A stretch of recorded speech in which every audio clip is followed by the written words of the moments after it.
സിക്ക് ലീവിൻ്റെ ഒന്നാം ദിവസമാണ് കേട്ടോ. രാവിലെയൊക്കെ ഇങ്ങനെ ഡിപ്രഷൻ അടിച്ച് പണ്ടാരടങ്ങിയിരിക്കുന്നൊരു ദിവസമായിരുന്നു. കാരണം ഇവിടെ വന്ന് 7 മാസമായിട്ടും ഒരു ജലദോഷം വന്നിട്ട് പോലും ഞാനങ്ങനെ സിക്ക് ലീവ് എടുത്തിരുന്നിട്ടുണ്ടായിരുന്നില്ല. പക്ഷേ ഇങ്ങനെ കൈയൊക്കെ വയ്യാണ്ടിരുന്നപ്പോഴത്തേക്കിന് ഭയങ്കരമായിട്ടൊരു ഒറ്റപ്പെടലോ സങ്കടമോ ഒക്കെ തോന്നി കേട്ടോ. എനിക്ക് മമ്മീനെ ഭയങ്കരമായിട്ട് മിസ് ചെയ്തു.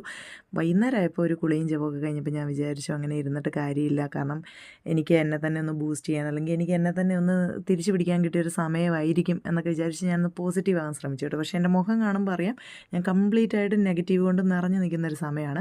അങ്ങനെ ഞാൻ ഇച്ചിരി കുക്കിങ്ങൊക്കെ ചെയ്യാമെന്ന് വിചാരിച്ചു. അപ്പം എനിക്ക് കൈകൊണ്ട് പണി ചെയ്യുന്നതിന് കുഴപ്പമൊന്നുമില്ല. കൈക്ക് ഓവർ സ്ട്രെയിൻ കൊടുക്കരുതെന്നാണ് അവർ പറഞ്ഞത്. വെയിറ്റൊന്നും പൊക്കരുതെന്ന് പറഞ്ഞു. പക്ഷേ കൈ അനക്കിക്കൊണ്ടേ ഇരിക്കണം, എന്നാലേ അത് ശരിയാവത്തുള്ളൂ എന്ന് പറഞ്ഞു. അപ്പോൾ അങ്ങനെ ഞാൻ ഇച്ചിരി കുക്കിങ്ങൊക്കെ ചെയ്യാമെന്ന് വിചാരിച്ചു. അപ്പോൾ ഈ ചെമ്മീനൊക്കെ ഒന്ന് റോസ്റ്റ് ആക്കാമെന്ന് വിചാരിച്ചു. ഞാനിവിടെ വന്നിട്ട് ഇത്രയും എരിവൊക്കെ ഇട്ട് ഒരു ഫുഡ് ഉണ്ടാക്കി കഴിക്കുന്ന ആദ്യമാണ് കേട്ടോ. അപ്പോൾ എനിക്ക് ഭയങ്കര ഒരു സാറ്റിസ്ഫാക്ഷൻ തോന്നി. കാരണം ഞാൻ നാട്ടിൽ നിന്ന് പോന്നിട്ട് ഇത്രയും ദിവസമായിട്ട് ഞാൻ എനിക്കിഷ്ടപ്പെട്ട രീതിയിലൊന്നും ഉണ്ടാക്കി കഴിക്കാൻ പോലും മെനക്കെട്ടില്ലല്ലോ എന്നൊക്കെ ഓർത്തപ്പോൾ എനിക്ക് ഭയങ്കര ഒരു നഷ്ടബോധമൊക്കെ തോന്നി. അപ്പോൾ ഞാൻ വിചാരിച്ചു കൈ പോയത് നന്നായി. അത്യാവശ്യം ഒരു നേരമെങ്കിലും ഞാൻ എനിക്കിഷ്ടപ്പെട്ട രീതിയിൽ ഫുഡ് കഴിച്ചല്ലോ. ആ ചെമ്മീനും ചപ്പാത്തിയും ഒക്കെ കൂടെ കഴിച്ചപ്പോഴത്തേക്കിനുണ്ടല്ലോ എൻ്റെ മനസ്സങ്ങ് നിറഞ്ഞു. അത് കഴിഞ്ഞ് പിന്നെ കുറച്ച് ചൂടുവെള്ളവും കുറച്ച് തണുത്ത വെള്ളവും ഒക്കെ എടുത്ത് ഞാൻ റൂമിലോട്ട് കയറി പോന്നു. വേറൊന്നും ചെയ്യാൻ പറ്റത്തില്ലല്ലോ.